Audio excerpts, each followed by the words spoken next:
Shalom. This week's Sedra is Sedra Shemini. Lord George Gordon Byron was one of England's greatest romantic poets. When describing wine, he wrote, "Wine cheers the sad, revives the old, inspires the young, and makes weariness forget its toil." The quote is in direct contrast to Rabbi Dosa ben Harkinu's teaching in Pirkei Avos, who taught that morning sleep, midday wine, children's talk, and sitting in the assemblies of the ignorant take a man out of this world. As anyone remotely familiar with Jewish practice and ritual knows, though, wine plays a significant role in many Jewish practices. In this week's Torah portion, wine is forbidden to Kohanim working in the Beit HaMikdash. This week we read in the Torah portion, "Drink no wine or other intoxicant, you or your sons, when you enter the tent of meeting, that you may not die."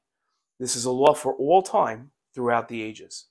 In his commentary to this verse, Rashi wrote, "Do not drink wine in a manner that brings out its intoxicating force." A Kohen can be divinely executed for drinking wine during a time he is supposed to be serving before God. In his work Guide to Serving God, Avram, the son of the Rambam, wrote that the Torah couldn't completely forbid wine because people wouldn't be able to keep it, and we need it for mitzvos. There's also no exact amount that gets a person in trouble. So the Torah couldn't forbid and permit certain amounts of wine and forbid others. But in psukim like ours about Kohanim drinking and serving, and by the Nazir, the Torah showed the repulsiveness of drinking a lot of wine as is held in Jewish tradition.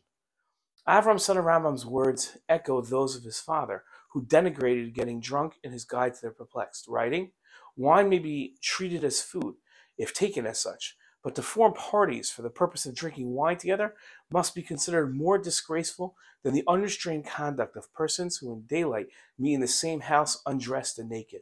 For the natural action of the digestive organ is indispensable to man. He cannot do without it, while drunkenness depends on the free will of evil men. To appear naked in the presence of other people is misconduct only according to public opinion, not according to the dictates of reason. About drunkenness, which ruins the mind and the body of man, reason stamps as a vice. You therefore, says the Rambam, who desire to act as human beings, must keep away from it, and even from speaking of it." Wine isn't taboo in the Torah. As Rabbi Yisrael Chait writes, there is no religious taboo in Torah law. Rabbi Chait cites a few examples to prove his point. We all know that pig is a prohibited food for Jew according to the Torah law.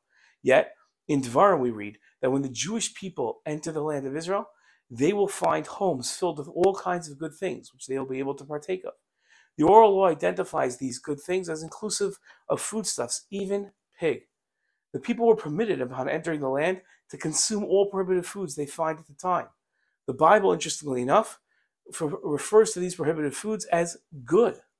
Thus, even though the Torah prohibited certain foods, they are not considered bad. The prohibition is merely to teach man to exercise control over his appetitive desires, not that there's anything quote-unquote unclean about a pig or a camel or a horse. God, Rabbi Chait writes, does not, so to speak, like the cow more than the donkey. They are all equally God's creations.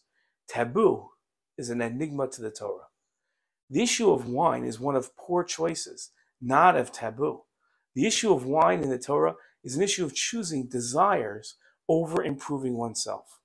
The Kohen in our Torah portion is forbidden to serve after choosing desire by drinking wine over the service of God. Shabbat Shalom.